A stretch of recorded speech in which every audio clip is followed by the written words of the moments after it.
Good day, Miss Gan. I am Trex Denise Lumagunot, and now I'm going to perform my return demonstration in proper body mechanics. Proper body mechanics. It is the coordinated use of body parts to produce motion, maintain equilibrium in relation to skeletal, muscular, and visceral system under neurologic association. Good alignment. First, head is erect, shoulder and chest are high, normal spinal curve and body in proper balance. Feet are at right angle with lower legs and facing straight forward.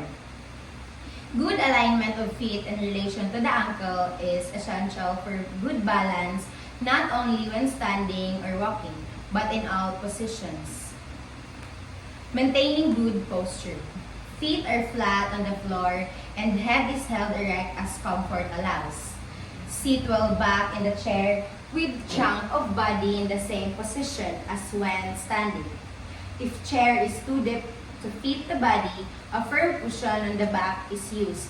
Also, if chair is set is too high, it is important to use a footstool or other suitable device for the feet.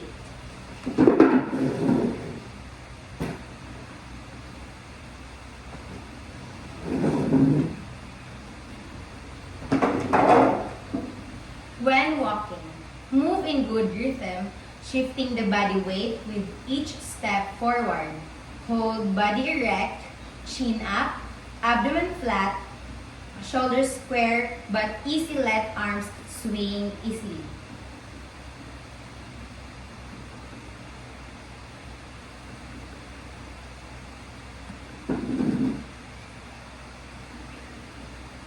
Protective position for action. Sometimes, when more strenuous activities are required, there is method of standing that helps to protect the organs of the abdomen. This is how the abdominal muscles are pulled in and upward, while at the same time, the muscles of the buttocks are squeezed together downward. Get the feelings that you are standing tall, stretching yourself upward at the waist. Some people practice this and make it a habit. They find it extremely beneficial. Good alignment when stooping. Place your feet apart with one foot advanced. Lower your body, be flexed hip and knee joint and keep your trunk in an upright position. Shift your body weight forward so that it rests on the advanced foot. The heels of your rear foot will be and helps to maintain body alignment and balance. This relieves the tension on the tendons of the rear foot and helps to maintain body alignment balance. Wipe the spill or remove the items from the shelf.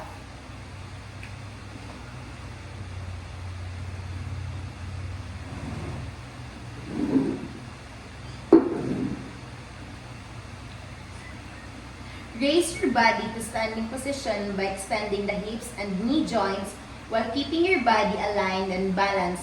You should be able to feel your heavy thigh muscles work as you rise to the standing. Remember, if you are lifting an object, carry it near your body to decrease fatigue and strain. Place an object in appropriate place or discard soiled towels in waste container.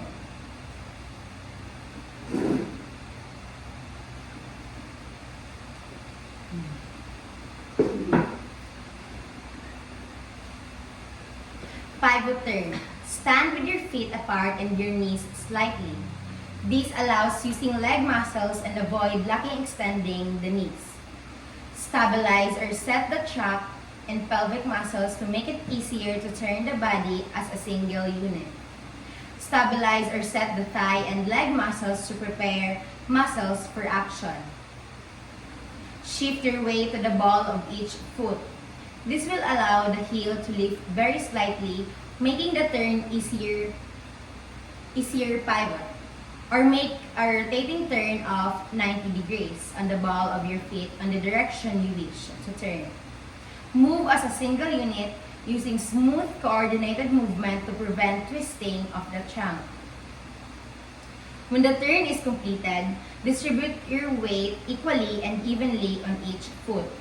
These provided a stable base of support and balance for further movement.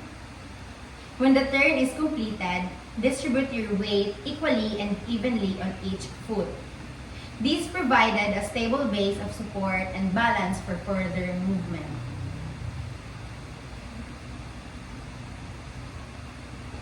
Okay.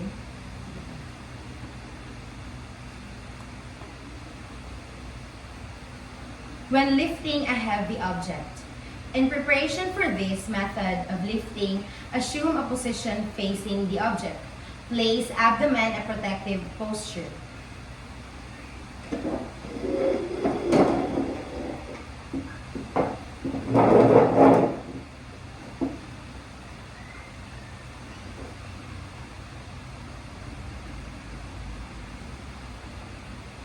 Position feet wide apart for a wide base and good balance.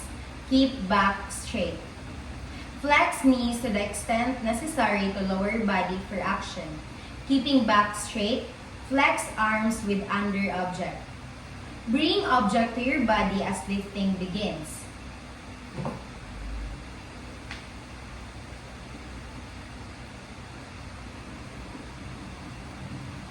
Set the muscles of thighs and raise your body to necessary level to place object where you want it.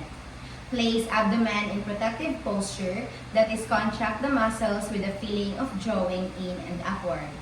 At the same time, squeeze together the muscles of buttocks with the feelings of pushing them downward.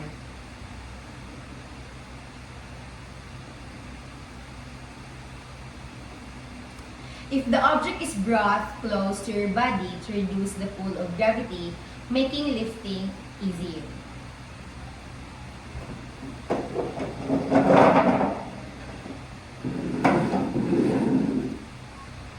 Movement of reaching.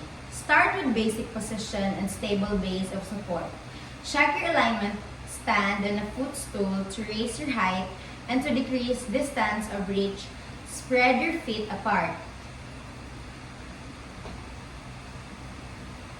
Broaden your base and provide better lateral stability.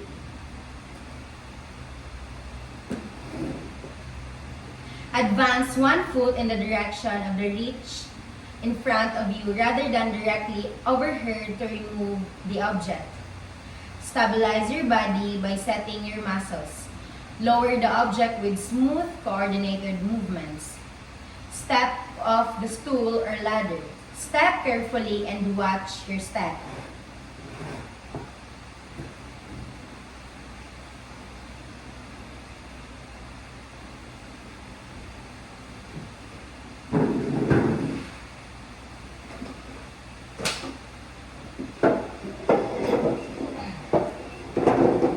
Pushing and pulling. Start with a stable base support.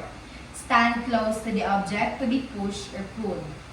This reduces distance of reach and encourages good body alignment. Position feet. Place them at least 8 inches apart, with one foot advanced forward in the direction you are working. This provides more stable and under base of support as well as leverages. Set the trunk and leg muscles. This stabilizes the body and prepares for action. To push, lean toward the object to be moved. The body weight adds greater force to the muscular action and help to move an object. To pull, lean away from the object to be moved.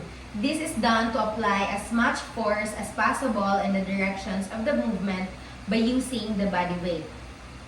Push or pull by letting your quadriceps, leg extensors do most of the work. This conserves energy and prevents strain. And that ends my return demonstration of proper body mechanics.